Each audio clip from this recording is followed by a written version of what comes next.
The average meeting is boring. However, meetings can be significantly more exciting than we usually experience. So long as you count your conferences and assemblies as meetings, there is no shortage of gatherings where you won't be able to fall asleep. Hello guys, and welcome back to our channel, The Juicy Truth.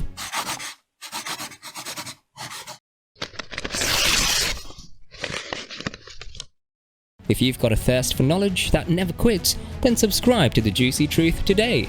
Here are the 6 most memorable meetings that shaped history. Number 5. The First Nicaean Council. Visualizing early Christian life is challenging. It has evolved from a disparate collection of organizations into a unified global institution with a common hierarchy, set of doctrines, liturgies, and laws. The First Council of Nicaea put an end to all that. In AD 325, Constantine I, Roman Emperor and official adopter of Christianity, called for a meeting of church leaders to establish the rules and regulations by which Christians would conduct themselves. Jesus' closeness to God was an especially essential aspect of his ministry.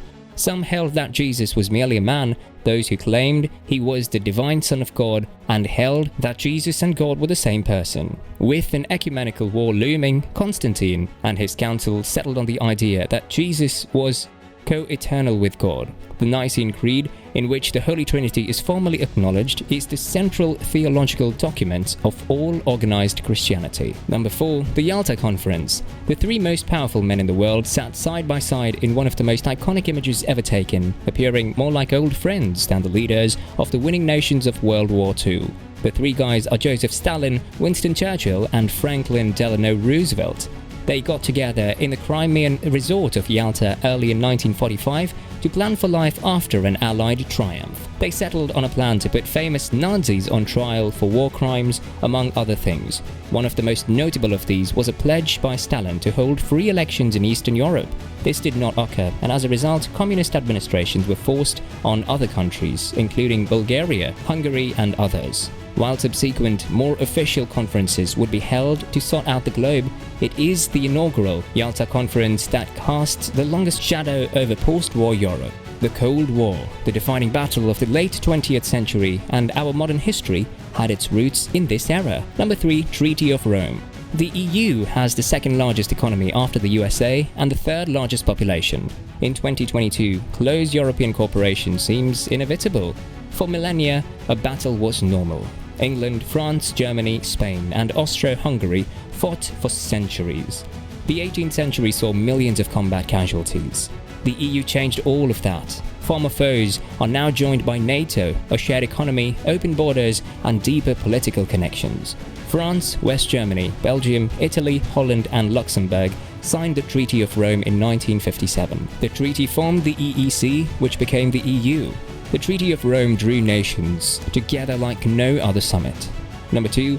Treaty of Brest-Litovsk. The Treaty of Brest-Litovsk, which ended World War I, is less well known. Its consequences still linger. Russia intended to leave World War I after Lenin's Communist Revolution and the Tsar's demise. The Central Powers, Germany, Austria, and Ottoman Empire, and Bulgaria accepted their withdrawal but made heavy demands.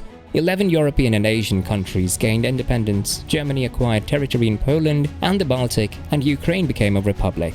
This treaty justifies Russia's invasion of Ukraine, and the Treaty of Brest-Litovsk may have also justified the 2008 war on Georgia. Putin considers it a tremendous error made by his forebears, which defines his foreign policy ambitions. Number 1. The Great Schism. The largest Christian groups, the Catholic Church and the Orthodox Church, were not always distinct entities. The sudden end to long-standing doctrinal and political disagreements in the 11th century is sometimes cited as the cause of their schism. Although this schism, known as the Great Schism, developed over time, its defining moment occurred during a brief conference in 1054. Years of simmering friction between Eastern and Western Christian traditions over issues like the former's emphasis on Greek philosophy and the latter's on Roman law had now reached a breaking point. A papal envoy from Rome arrived at Constantinople, the center of Eastern Christian culture, in April 1054. However, the summit had to be cut short since the papal delegation was not pleased with their hosts' reception. The ensuing religious schism between the West and the East has played a pivotal role in the development of modern Europe. the mutual excommunications that had been in place since 1054 were not officially cancelled until 1965, more than a millennium later. That's it for today's video, guys. Make sure you like, comment, and share the video so that we can bring more informative content for you guys. See you in the next video.